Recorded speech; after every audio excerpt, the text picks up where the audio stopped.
জুলাই আগস্টের গণঅভ্যুত্থানে বিতর্কিত পুলিশের নানা সংস্কার হলেও এখনো জনগণের আস্থা ফেরেনি এই বাহিনীর ওপর। আইন শৃঙ্খলা পরিস্থিতি নিয়ন্ত্রণে ব্যর্থতায় পুলিশের সক্ষমতা নিয়েও উঠছে প্রশ্ন। পুলিশের ওপর হচ্ছে হামলার ঘটনাও। সাবেক কর্মকর্তাদের মতে বাহিনীর চিফ অফ কমান্ড ফিরিয়ে আনা এবং পুরোপুরি সংস্কার হলেই স্বাভাবিক কার্যক্রমে ফিরতে পারবে পুলিশ। আরও জানাচ্ছেন মহিমিজান।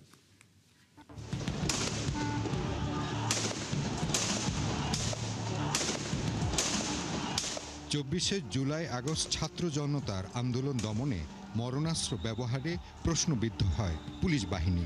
আন্দোলনকারীদের প্রতিরোধের মুখে হামলার শিকার হয় পুলিশও। ঢাকা সহ দেশের অধিকাংশ থানায় আগুন, অস্ত্র ও গোলাবারুদ লুট এবং পুলিশ সদস্যদের উপর আক্রমণ করা হয়। ৫ আগস্ট সরকার পতনের পর কার্যত পুলিশ শূন্য হয়ে পড়ে দেশের অনেক এলাকা। অন্তর্বর্তী সরকার দায়িত্ব নেয়ার পর ধীরে ধীরে থানায় ফিরে আসেন পুলিশ সদস্যরা। তবে আইন শৃঙ্খলা বাহিনীর মনোবল ফিরিয়ে স্বাভাবিক কার্যক্রমে ফেরাতে পেরিয়ে যায় বেশ খানিকটা সময়।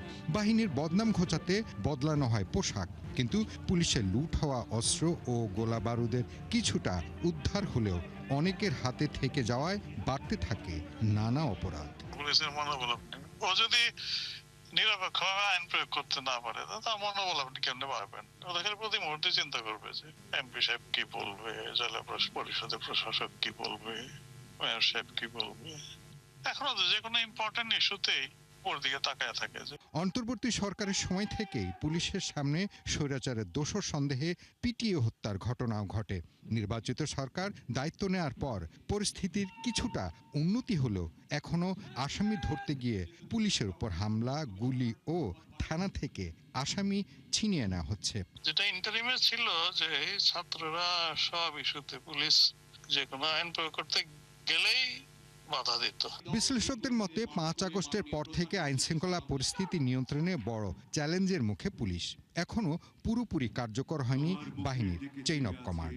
পুলিশকে ঘুরে দাঁড়ানোর, যদি আমরা সত্যিকার অর্থে তাদেরকে দাঁড় করাতে চাই বা তাদেরকে প্রতিষ্ঠিত করতে চাই, সবার আগে যেটা প্রয়োজন তাদের নিজেদের অভ্যন্তরীণ সংস্কারটা সবচেয়ে বড় আকারে প্রয়োজন। পুলিশ এখনও কেন আইন শৃঙ্খলা পরিস্থিতি নিয়ন্ত্রণে আনতে পারছে না, বারবার হামলার শিকার হচ্ছেন সদস্যরা, এমন প্রশ্নে সাবেক আইজিপি বাহারুল আলম বলেন, পুলিশকে স্বাধীনভাবে দায়িত্ব পালনের সুযোগ না দিলে আইনের কার্যকর প্রয়োগ সম্ভব নয়।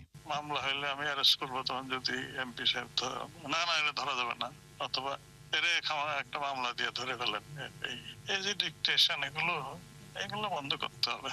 তবে পুলিশ সদর দপ্তরের দাবি, মানুষের মধ্যে আইন না মানার প্রবণতা আগের তুলনায় বেড়েছে। তবে অতিরিক্ত বল প্রয়োগ না করেই আইন মেনে ব্যবস্থা নিচ্ছে পুলিশ।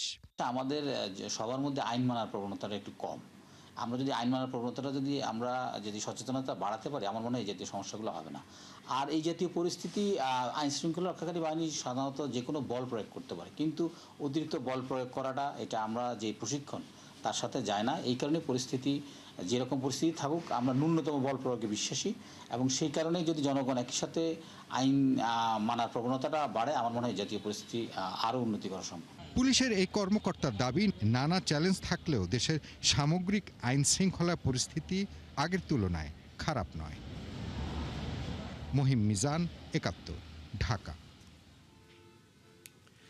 জুলাই গণঅভ্যুত্থান স্মৃতি জাদুঘর আজ থেকে জনসাধারণের জন্য উন্মুক্ত করা হয়েছে। আন্দোলনের ঘটনা প্রবাহ, শহীদ এবং আহতদের স্মৃতি, সাথে আলোকচিত্র, ভিডিও, দলিল, ব্যক্তিগত ব্যবহার্য সামগ্রী এবং বিভিন্ন ডিজিটাল প্রদর্শনী জায়গা পেয়েছে এই জাদুঘরে। প্রাথমিকভাবে প্রতিদিন সর্বোচ্চ ৯০০ দর্শনার্থী জাদুঘরের মূল ভবনে প্রবেশের সুযোগ পাবেন। তবে আজ প্রথম দিনের সব টিকিট বুধবার বিকেলের মধ্যে বিক্রি শেষ হয়েছে। বেলা ১১টা থেকে সন্ধ্যা ৬টা পর্যন্ত ঘুরে দেখা যাবে এই জুলাই স্মৃতি জাদুঘর। মূল ভবনে যেতে প্রতিদিন ৩টি সময়সীমা রাখা হয়েছে। প্রতিবার সর্বোচ্চ ৩০০ জন করে ২ ঘন্টার জন্য প্রবেশ করতে পারবেন। বিকেল ৩টা থেকে ৪টা পর্যন্ত বিরতি। প্রাপ্তবয়স্কদের জন্য টিকিটের মূল্য ৫০ টাকা এবং শিশুদের জন্য ২৫ টাকা। অনলাইন বুকিংয়ের পাশাপাশি জাদুঘরের কাউন্টার থেকেও টিকিট সংগ্রহ করা যাবে। এর আগে বুধবার সকালে জুলাই স্মৃতি জাদুঘর উদ্বোধন করেন প্রধানমন্ত্রী।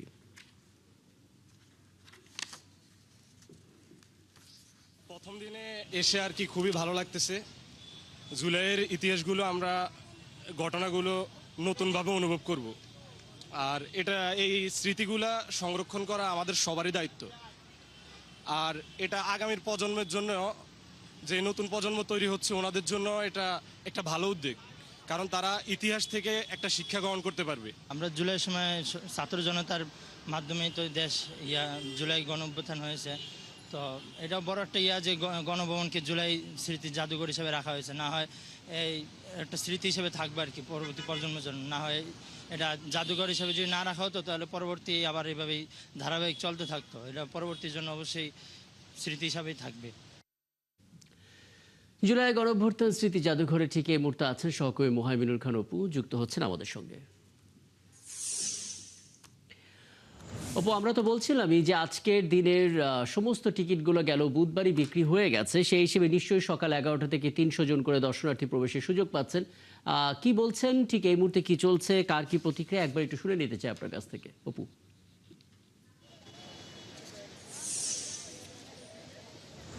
রাকিব, সকাল 11টায় অর্থাৎ কিছুক্ষণ আগে কিন্তু এই গেটটি উন্মুক্ত করা হয়েছে, অর্থাৎ সকাল 11টা থেকে দর্শনার্থীরা ভিতরে প্রবেশ করছেন। এখানে যে আপনি বলছেন যে অর্থাৎ সকাল 11টা থেকে 1টা পর্যন্ত একটি সেশনে প্রবেশ করতে পারবে, এরপর 1টা থেকে 3টে এবং 3টা থেকে 6টা পর্যন্ত কিন্তু দর্শনার্থীরা ভিতরে প্রবেশ করতে পারবেন। তবে তারা কিন্তু এই সকাল 11টায় সময় থাকলেও প্রবেশ করার ভিতরের জন্য অপেক্ষমান থাকলেও তারা কিন্তু সকাল 9টার দিকেই অর্থাৎ এই জুলাই স্মৃতি জাদুঘরের সামনে অর্থাৎ সাবেক যে গণভবন সেটির সামনে কিন্তু তারা সিরিয়াল দিয়েছেন। প্রায় শতাধিক মানুষ কিন্তু এখানে অপেক্ষমান রয়েছেন, তারা এখানে ভিতরে প্রবেশ করেছেন। এবং এখানে কিন্তু আমরা অনেকের সাথে কথা বলেছি, তারা যেটি বলছেন যে জুলাই স্মৃতি জাদুঘরে অর্থাৎ জুলাইয়ের প্রথম দিন থেকে অগাস্টের 6 তারিখ পর্যন্ত অর্থাৎ 36 জুলাই পর্যন্ত যে সকল নৃশংস ঘটনাগুলো ঘটেছে সেগুলো কিন্তু এই জুলাই স্মৃতি জাদুঘরে স্থান পেয়েছে। এবং এটি কিন্তু এই বর্তমান প্রজন্ম যারা রয়েছেন তাদের পাশাপাশি নতুন প্রজন্মের জন্য এটি সংরক্ষিত থাকবে, যাতে এই জুলাই আন্দোলনটি মানুষের তাদের কাছে নতুনভাবে পরিচয় করিয়ে দিতে পারে। তরুণ প্রজন্মের পাশাপাশি নতুন প্রজন্ম যারা রয়েছেন তাদের জন্যই কিন্তু মূলত এই জুলাই স্মৃতি জাদুঘরটি অধিক হারে গুরুত্ব দিচ্ছেন। এখানে টিকিটের মূল্য যেটি ধরা হয়েছে অর্থাৎ প্রাপ্তবয়স্ক যারা রয়েছেন তাদের ক্ষেত্রে কিন্তু 50 টাকা এবং শিশু কিশোরদের জন্য কিন্তু 20 টাকা টিকিট নির্ধারণ করা হয়েছে। এটি অনলাইনে যেমনি কাটতে পারবেন এবং এখানে কিন্তু টিকিট কাউন্টারে এসেও কিন্তু কাটতে পারবে। এখানে যারা দর্শনার্থী রয়েছে আমরা একেবারে দেখতে পাচ্ছি যে তারা পরিবার পরিজন নিয়ে এসেছেন, শিশুদের সাথে নিয়ে তারা এসেছেন। আমরা এখানে কয়েকজন দর্শনার্থীর সাথে কথা বলার চেষ্টা করব, জানতে চাইব আপনারা কখন এখানে সিরিয়াল দিয়েছেন এবং টিকিট কি অনলাইনে কেটেছেন না এখানে এসে কেটবেন, এবং জুলাই স্মৃতি জাদুঘর নিয়ে আপনাদের মন্তব্য শুনতে যাচ্ছি। না, এখানে আসছি সকাল 10টা বাজে, তো এসে শুনলাম যে 11টা বাজে টিকিট দেওয়া শুরু করবে। অনলাইনে টিকিট কাটি নাই এখনও, তবে এখান থেকে অফলাইনে কেটে নেব। আর জুলাই বলতে আসলে একটা স্বৈরাচারের পতন হয়েছে, আমরা যদিও অংশগ্রহণ করতে পারি নাই যেহেতু আমরা কর্মজীবী, তারপর এখানে আসছি তাদের স্মৃতিগুলোকে অন্তত দেখতে এবং এটাই কামনা করি যাতে দ্বিতীয়বার আর কোনো স্বৈরাচারের জন্ম বাংলাদেশে না হয় এবং একটা সুন্দর বাংলাদেশ যাতে আমরা পাই এবং আমাদের পরবর্তী প্রজন্ম যাতে সুন্দরভাবে বসবাস করতে পারে, দুর্নীতিমুক্তভাবে যাতে সমস্ত সেবাগুলো পেতে পারে। যেমন ধরেন এখানে আপনার যে কোনো হসপিটালে যান, যে কোনো সরকারি প্রতিষ্ঠানে যান, দালাল ছাড়া কোনো 2 নম্বরে উপায় ছাড়া আপনি প্রবেশ করতে পারবেন। আপনারা আমূল পরিবর্তনটি চাচ্ছেন, অর্থাৎ দর্শনার্থীদের কণ্ঠে কিন্তু যে বিষয়গুলো উঠেছে এই জুলাই স্মৃতি জাদুঘরের পাশাপাশি জুলাই আন্দোলনের যে ফলাফল সেগুলো আসলে বাংলাদেশে মানুষের মধ্যে প্রভাব ফেলবে, সব কিছুতে পরিবর্তন হবে। স্বাস্থ্য সেবার কথা তারা বলছেন, সব সেবাই তারা মানুষ পাবেন। এই কারণেই কিন্তু জুলাই আন্দোলনের আমরা আরেকজনের সাথে কথা বলার চেষ্টা করব। আপনি কোথা থেকে আসছেন, সন্তান নিয়ে এসেছেন, জুলাইয়ের প্রত্যাশা কি আপনারা পেয়েছেন কিনা, আজকে এটি আপনারা পরিদর্শন করবেন, সব মিলিয়ে যদি বলতেন। ধন্যবাদ আপনাকে। আসলে আমি বাচ্চা বউ আমরা সপরিবারে আসছি, সকাল 10টায় আসছি, 1 ঘন্টা যাবত প্রায় 1.5 ঘন্টা যাবত আমরা অপেক্ষা করতেছি, লাইনে দাঁড়ায় আছি। কিন্তু জুলাই গণ অভ্যুত্থানের যে বিষয়টা ভিতরে যে নিদর্শনগুলো আছে আমরা সেটা দেখার জন্য আসছি। আসলে কিভাবে সেটা ফুটে উঠেছে এটা দেখার জন্য সপরিবারে আসছি। আমরা আশা করি সেটা যেন সবার মধ্যে ছড়িয়ে পড়ে এবং সবাই জানি সেই বিষয়গুলো আমরা মাথায় রাখতে পারি যে না, নতুন প্রজন্ম যেন নতুনভাবে বাঁচতে পারে, চলতে পারে, দুর্নীতিমুক্ত বাংলাদেশ হয়।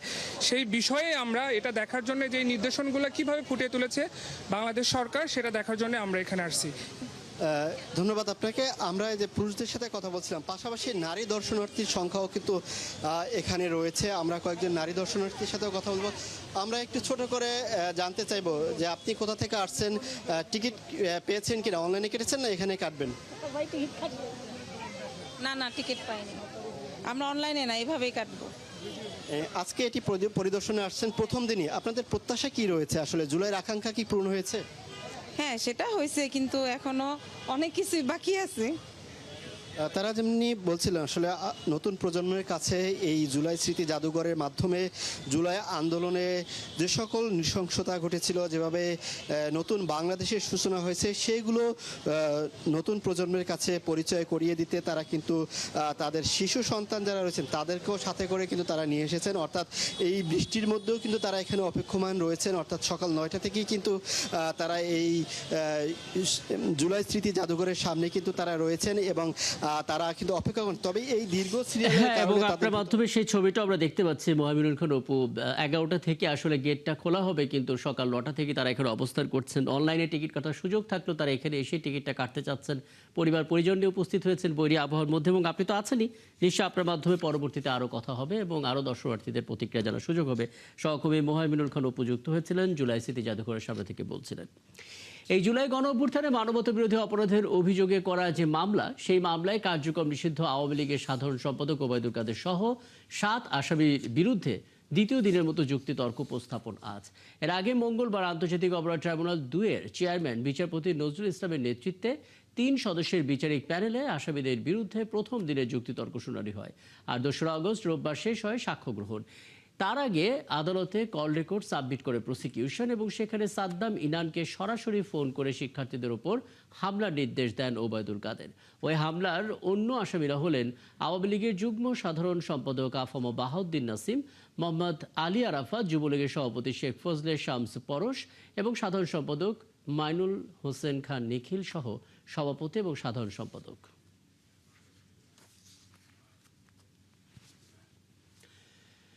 কথায় আছে, অপরাধী যত বড় ধুরন্ধরই হোক না কেন, অপরাধের কোনো না কোনো সূত্র রেখেই যায়।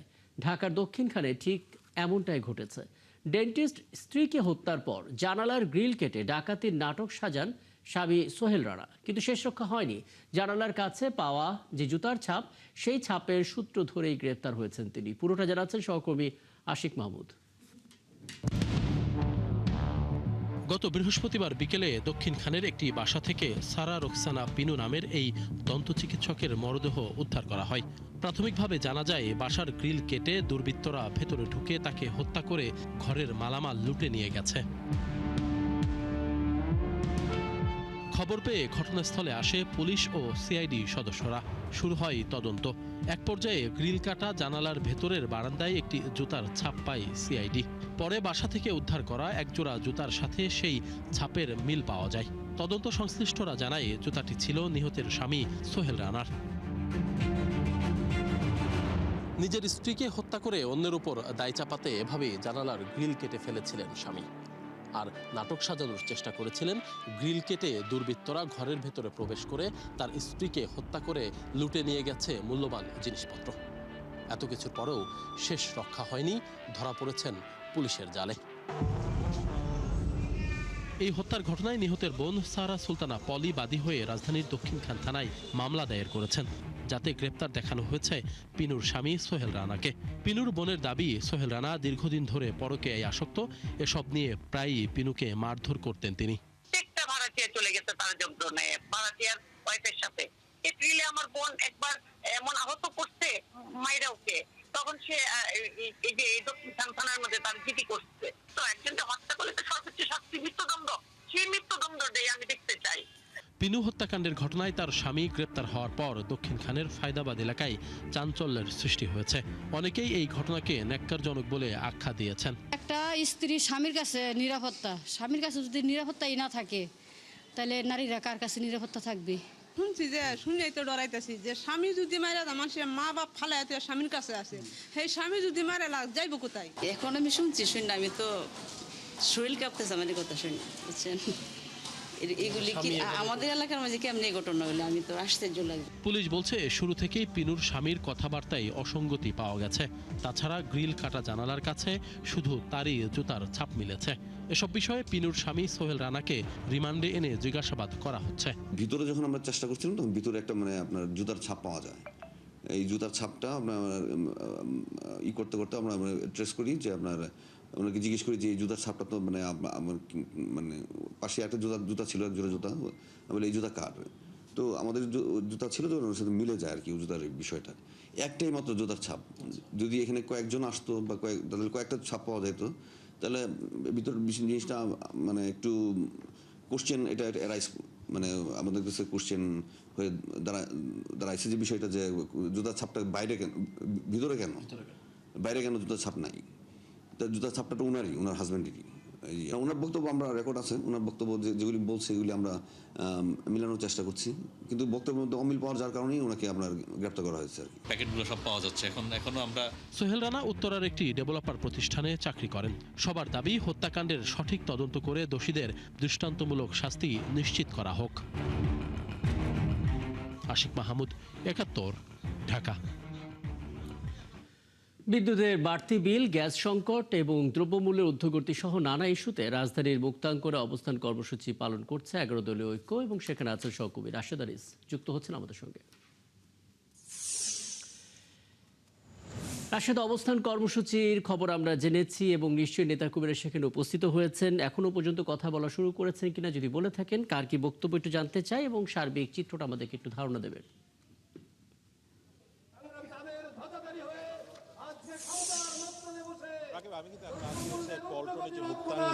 এলাকাটিতে এবং এখানে অবস্থান কর্মসূচি পালন করা হয়েছে। মূলত কথা বলা কিন্তু মাত্র শুরু করা হয়েছে, অর্থাৎ অনুষ্ঠানটি 11টায় ছিল, কিন্তু বৃষ্টির কারণে কিছুটা বিলম্ব হয়ে 11টা এখন আসলে কথা বলা শুরু করেছে। এবং আমরা নেতৃবৃন্দ থেকে আমরা দেখছি যে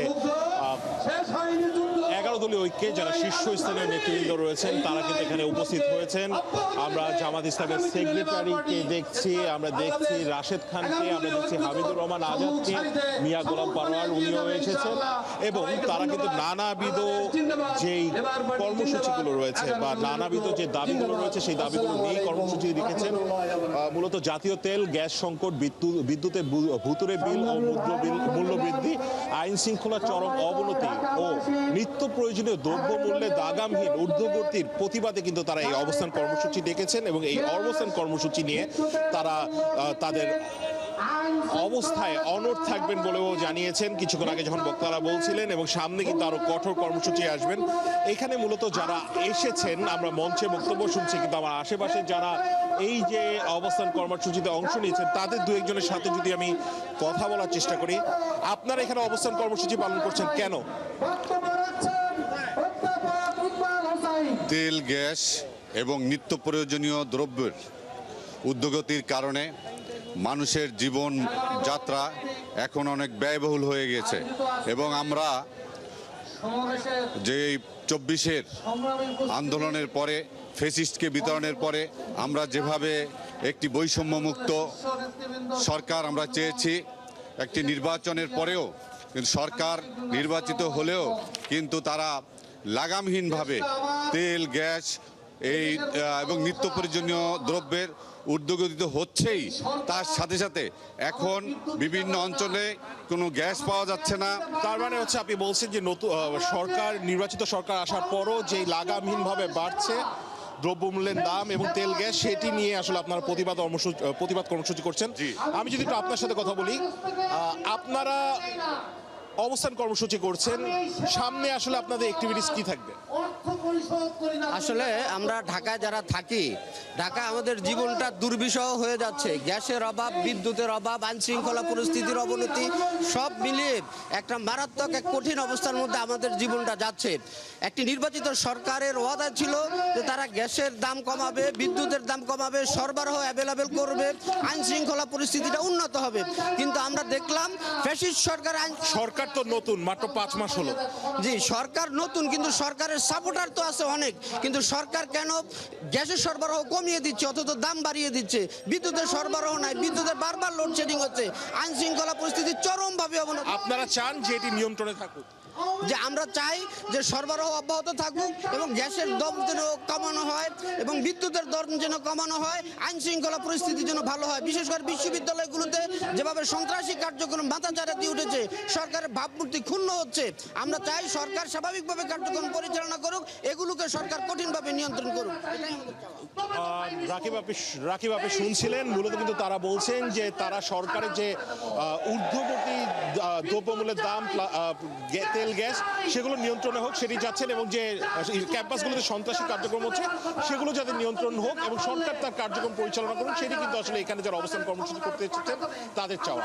রাকিব, তারপরে মোটামুটি ভাবে 4টা ইস্যু আমরা দেখতে পাচ্ছি: গ্যাস, বিদ্যুৎ, দ্রব্যমূল্য এবং আইন শৃঙ্খলা পরিস্থিতি। আপনি তো আছেন এখানে, এবং যেহেতু কেবল এই আয়োজনটা শুরু হলো, ধাপে ধাপে আপনার কাছে আসবে এবং আরো নতুন নতুন তথ্য আশা করি জেনে যেতে পারবো। সহকবি রাশেদ আনিস যুক্ত হয়েছিলেন 11 দলীয় ঐক্যের যে অবস্থান কর্মসূচি চলছে, সেই কর্মসূচির আপডেট আমাদেরকে জানাচ্ছিলেন তিনি। ওদিকে গেল কয়েকদিনে তীব্র সংকটের পর চট্টগ্রামে গ্যাস পরিস্থিতির কিছুটা উন্নতি হয়েছে। বুধবার রাত থেকে সরবরাহ এবং চাপ বাড়ায় সিএনজি স্টেশনগুলোতে দীর্ঘ লাইনের ভোগান্তি এখন অনেকটাই কমেছে। গ্যাস নিতে আসা গাড়ি চালকেরা জানান, বৃহস্পতিবার ভোর থেকে পরিস্থিতি কিছুটা উন্নতি হয়। এখন মাত্র 5 থেকে 10 মিনিট অপেক্ষা করে গ্যাস সংগ্রহ করা যাচ্ছে। ফিলিং স্টেশনের কর্মীরা জানান, গেল রাত থেকে গ্যাসের চাপ এবং সরবরাহ আগের তুলনায় বেড়েছে, ফলে যানবাহনগুলোতে পর্যাপ্ত গ্যাস সরবরাহ করা যাচ্ছে। মহেশখালী এলএনজি টার্মিনাল থেকে অতিরিক্ত গ্যাস জাতীয় গ্রিডে সরবরাহের পর 1 থেকে 2 দিনের মধ্যে পরিস্থিতি পুরোপুরি স্বাভাবিক হয়ে আসবে বলে জানিয়েছে কর্ণফুলী গ্যাস ডিস্ট্রিবিউশন কর্তৃপক্ষ।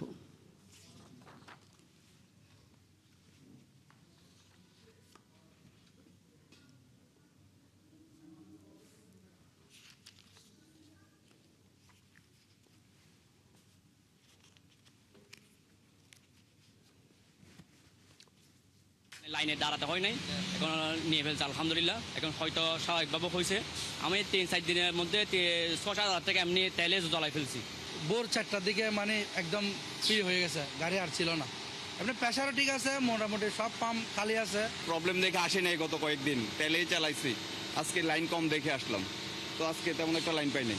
গ্যাস প্রয়োজন হলে বাড়াইতে হলে বাড়াই ফেলবে, কিন্তু এইভাবে হয়রানি করার কোনো মানে হয় না। তো গতকাল 7 ঘন্টা দাঁড়িয়ে পাইছি, আজকে কোনো 7-8 মিনিট দাঁড়িয়ে পাইছি, এই এতটুকুই। দর্শক, ফেরি গ্যাস সংকটের সার্বিক পরিস্থিতি জানাতে আমাদের সঙ্গে যুক্ত হচ্ছে সহকবি নুরুজ্জামান সুমন। সুমন, গতকালই আমরা মহেশখালী এলএনজি টার্মিনালের প্রধান প্রকৌশলীকে বলতে শুনেছিলাম যে আজ থেকেই গ্যাসের সংকট অনেকটাই কাটতে শুরু করবে, কারণ কিছুটা প্রোফাইল মেরামত করা গেছে। সেই হিসেবে কি কি প্রভাব পড়েছে একটু জানাবেন। চট্টগ্রামে আমরা জানতে পাচ্ছি গ্যাস পরিস্থিতি কিছুটা উন্নতি হয়েছে, রাজধানী পর্যন্ত সুফলটা আসলে পেতে কেমন সময় লাগতে পারে সুমন?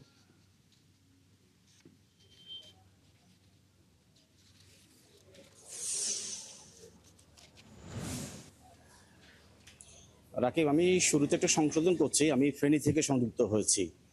আমি ফেনীর যে সিএনজি ফিলিং স্টেশনগুলি রয়েছে, আজ সকাল থেকে সবগুলোতে খবর দিয়েছি, এখনো প্রায় ফিলিং স্টেশনে এখনো গ্যাস সরবরাহ স্বাভাবিক হয়নি। আর আমি যেটিতে অবস্থান করছি এটি হচ্ছে ঢাকা চট্টগ্রাম মহাসড়কের ফেনীর লালপোল এলাকার স্টারলাইন সিএনজি ফিলিং স্টেশন। এই স্টেশনে আমি আজকে এসে দেখলাম যে 2-1টি ছাড়া কোনো গাড়ি নেই, অর্থাৎ ওরা 4-5 দিন এখানে অপেক্ষা করে ক্লান্ত হয়ে চালকরা গাড়িগুলো সরিয়ে ফেলছে। যে এইখানকার যিনি পাম্পের যিনি প্রকৌশলী রয়েছে, আমরা একটু তার সঙ্গে একটু কথা বলবো যে তাদের পাম্পের কি পরিস্থিতি। আপনাদের গত শনিবার রাত 9টার দিকে বন্ধ হয়েছে, যে এরপরে কি চালু হয়েছে কিনা বা কি পরিস্থিতি এখন? গত 1 তারিখ রাত থেকে আমাদের এখানে গ্যাস সরবরাহ সম্পূর্ণরূপে বন্ধ আছে। আমরা সরঞ্জাম সবকিছু ঠিক থাকার পরেও আমরা গ্যাস না থাকার কারণে পাম্প চালাতে পারতেছি না, এবং আমাদের প্রতিদিন রেগুলার সেল ছিল 9,000-10,000 মিটার ঘনমিটারের মতো। এখন আমরা পাম্প চালু করতে না পারাতে প্রতিদিন শত ড্রাইভারদের দুর্ভোগ পোহাতে হচ্ছে। আচ্ছা, কবে নাগাদ চালু হতে পারে? আপনাদেরকে বাখরাবাদ কর্তৃপক্ষ কি বলেছে? বাখরাবাদ কর্তৃপক্ষ থেকে আমার জানানো হয়েছিল যে 10 তারিখের মধ্যে কারিগরি ত্রুটি ঠিক হলে আমরা সরবরাহ নিয়মিত পাবো। আজকে 6 তারিখ, এ পর্যন্ত আমাদের লাইনে প্রেশারের কোনো উন্নতি হয় নাই। আপনি শুনছিলেন যে এখন পর্যন্ত তারা আসলে কোনো আপডেট আমাদেরকে জানাতে পারেনি। এখানে কয়েকজন সিএনজি চালক রয়েছে। আচ্ছা, আপনি তো সিএনজি নিয়ে আসলেন কিছুক্ষণ আগে, দেখলাম আপনি সিএনজি গ্যাস পেয়েছেন কিনা বা অন্য কোনো পাম্পে গিয়েছেন? জি, আমি ফেনীতে ফার্স্ট প্রায় 6টা-7টা পাম্প সবগুলোতে ঘুরছি, যে দুটুকু গ্যাস দিলে ওটাও শেষ করে ফেলছি, কোথাও গ্যাস পাইনি। আমাদেরকে পাম্প মালিক বলতেছে যে লাইনে গ্যাস নাই, কবে আসবে কখন আসবে সেটা আমরা জানি না। আপনি শুনছিলেন যে একজন সিএনজি চালকের কথা, যে তারাও একটা অনিশ্চয়তার মধ্যে পড়েছে। তবে এর একটি প্রভাব পড়েছে সড়কে। আমরা যে ফেনী যে অভ্যন্তরীণ যে সড়কগুলি রয়েছে, সিএনজি চালিত অটোরিকশাগুলো আসলে যাত্রীদের প্রধান বাহন। এখন এই যে গ্যাস সংকটের কারণে সড়কগুলো থেকে কিন্তু সিএনজির কিন্তু অনেক কিন্তু গাড়ি কিন্তু কমে গেছে। ফলে এই যে মানুষের যে দুর্ভোগ দুর্গতি সেটা কিন্তু বেড়ে গেছে। সেখানে সিএনজি চালকরা বিভিন্ন সড়কে কিন্তু আবার অতিরিক্ত ভাড়া আদায় করছে, এমনও অভিযোগ আমরা পাচ্ছি।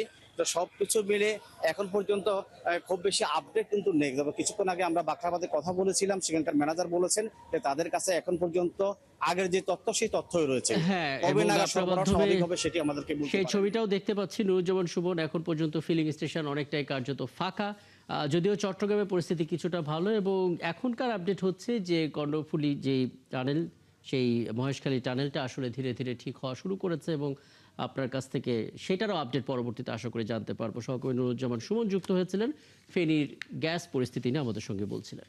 আগামী রবিবার চট্টগ্রামের ফটিকছড়ি যাচ্ছেন প্রধানমন্ত্রী তারেক রহমান। তার এই সফরকে ঘিরে দলীয় নেতাকর্মী ছাড়াও সাধারণ মানুষের মধ্যে উচ্ছ্বাস দেখা যাচ্ছে। চলছে প্রস্তুতিমূলক বিভিন্ন কর্মকাণ্ড। এই সফর বন্যা কবলিত মানুষের জন্য অত্যন্ত গুরুত্বপূর্ণ বলে মনে করছেন এলাকার লোকজন। এস এম মোর্শেদ মুন্নার তথ্য এবং ছবিতে বিস্তারিত। আগামী 9ই আগস্ট চট্টগ্রামে আসছেন প্রধানমন্ত্রী তারেক রহমান। সফরের অংশ হিসেবে ফটিকছড়িতে আসার কথা রয়েছে তার। ফটিকছড়িতে হেফাজত ইসলাম বাংলাদেশের আমির আল্লামা মহিবুল্লাহ বাবুনগরীর সাথে সাক্ষাৎ সহ উপজেলার আরও কয়েকটি এলাকা পরিদর্শনের কথা রয়েছে প্রধানমন্ত্রীর। তারেক রহমানের আগমন উপলক্ষে পোলাগাজী দিঘির পাড় এলাকায় অস্থায়ী হেলিপ্যাড নির্মাণ সহ চলছে নানান প্রস্তুতিমূলক কর্মকাণ্ড। সার্বিক প্রস্তুতি ও নিরাপত্তা ব্যবস্থা পরিদর্শন করতে আসছেন বিভিন্ন দপ্তরের কর্মকর্তারা। আমরা আমাদের উপজেলাগুলোতে যে সমস্ত জায়গায় যেতে পারেন বা উপজেলাগুলোর সার্বিক অবস্থা সম্পর্কে আমরা বের হয়েছি, সেগুলো সেই ব্যবস্থা কেমন আছে সেই অবস্থা জানতে। এদিকে ফটিকছড়ির বিএনপির নেতাকর্মী ছাড়াও এলাকার মানুষের মধ্যে উচ্ছ্বাস দেখা গেছে। আমরা নেতা কর্মী যারা আছি, শুধু তারা নয়, সর্বস্তরের জনসাধারণ মাননীয় প্রধানমন্ত্রীকে শুভেচ্ছা জানানোর জন্য আমরা উদ্গ্রীব হয়ে আছি। আমাদের এমপি মহোদয় কথা দিয়েছিলেন প্রধানমন্ত্রীকে ফটিকছড়িতে নিয়ে আসবেন, ইনশাল্লাহ আমাদের আশা পূর্ণ করেছেন। সফরের প্রস্তুতি দেখতে এসে চট্টগ্রাম বিভাগীয় কমিশনার জানান, বন্যা কবলিত মানুষের জন্য প্রধানমন্ত্রীর এই সফর অত্যন্ত গুরুত্বপূর্ণ। চট্টগ্রাম অঞ্চল আসলে ভয়াবহ বন্যা কবলিত হয়েছিল, ফলে এখানে যে ক্ষয়ক্ষতি, মানুষের মধ্যে যে আসলে একটা হতাশা ভাব রয়েছে, আমার মনে হয় যে মাননীয় প্রধানমন্ত্রীর আগমন মানুষের মনে একটু আশার সঞ্চার করবে। ফটিকছড়িতে প্রধানমন্ত্রীকে বরণ করতে সব ধরনের প্রস্তুতি ও নিরাপত্তা ব্যবস্থা নিশ্চিত হয়েছে বলে জানান ফটিকছড়ি সংসদ সদস্য। আমরা আশাবাদী 9 তারিখ মাননীয় প্রধানমন্ত্রী ইনশাআল্লাহ ফটিকছড়িতে আসবেন। আমরা চট্টগ্রাম 2 নির্বাচনী এলাকাকে একটি সমৃদ্ধশালী ফটিকছড়ি করার জন্য যে সুযোগ এসেছে, ইনশাআল্লাহ আমরা 100% কাজে লাগাবো। এই সফরে তারেক রহমান বন্যা দুর্গত মানুষের মাঝে ত্রাণ বিতরণ ছাড়াও বন্যায় গৃহহারা পরিবারকে নতুন ঘর হস্তান্তর করবেন। আল ইমরান, 71। মুন্সিগঞ্জে আশঙ্কাজনক হারে বাড়ছে ডেঙ্গুর সংক্রমণ। চলতি বছর আগস্টের প্রথম সপ্তাহ পর্যন্ত জেনারেল হাসপাতালে চিকিৎসা নিয়েছেন 800-ও বেশি রোগী। এর মধ্যে কেবল জুলাই মাসে ভর্তি হয়েছেন 495 জন। বেড না পেয়ে রোগীরা থাকছেন মেঝে বা বারান্দায়। আর সাধারণ রোগীদের সাথে তাদের চিকিৎসা চলায় আতঙ্ক তৈরি হয়েছে। এদিকে স্থানীয় প্রশাসনের অসচেতনতা এবং প্রয়োজনীয় পদক্ষেপের অভাবে ডেঙ্গুর প্রকোপ বাড়ছে, অভিযোগ জেলার মানুষের। জসিমুদ্দিন দেওয়ানের পাঠানো তথ্য এবং ছবিতে প্রতিবেদন।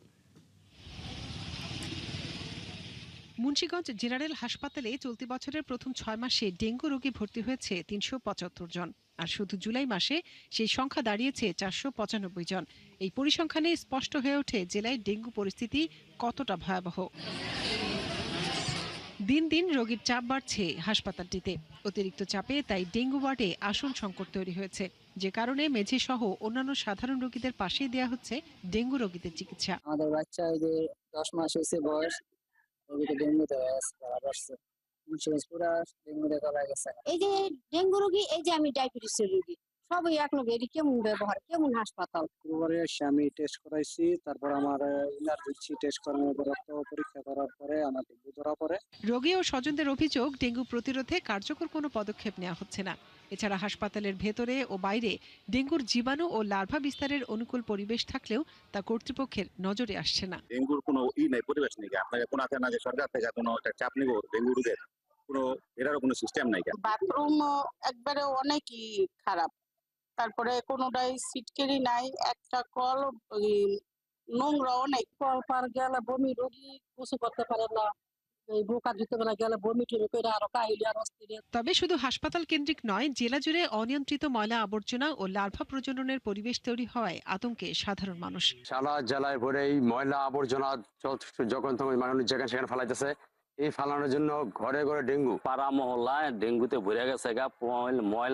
ময়লাগুলো পরিষ্কার পৌরসভা থেকে কার্যকর পদক্ষেপ না নিলে এই ডেঙ্গু আরো মহামারী আকারে ধারণ করব। রোগীদের দুর্ভোগের কথা স্বীকার করে হাসপাতাল কর্তৃপক্ষ বলছে, জনবল সংকটে কাঙ্ক্ষিত সেবা দেওয়া সম্ভব হচ্ছে না। তারপরও চাহিদার অর্ধেক জনবল দিয়ে রোগীদের সাধ্যমতো সেবা দেওয়া হচ্ছে বলে জানান তত্ত্বাবধায়ক। আমাদের স্ট্রেংথ অনুযায়ী আমরা চেষ্টা করি, তারপরে এখন অতিরিক্ত রোগীর চাপের কারণে এটা একটু চ্যালেঞ্জ হয়ে দাঁড়িয়েছে। তো তারপরেও আমরা চেষ্টা করি যে পরিষ্কার পরিচ্ছন্ন রাখা। ডেঙ্গু প্রতিরোধে আতঙ্কিত না হয়ে সচেতন থাকার পরামর্শ স্বাস্থ্য বিশেষজ্ঞদের। মনিরা কাজুরি, ৭১।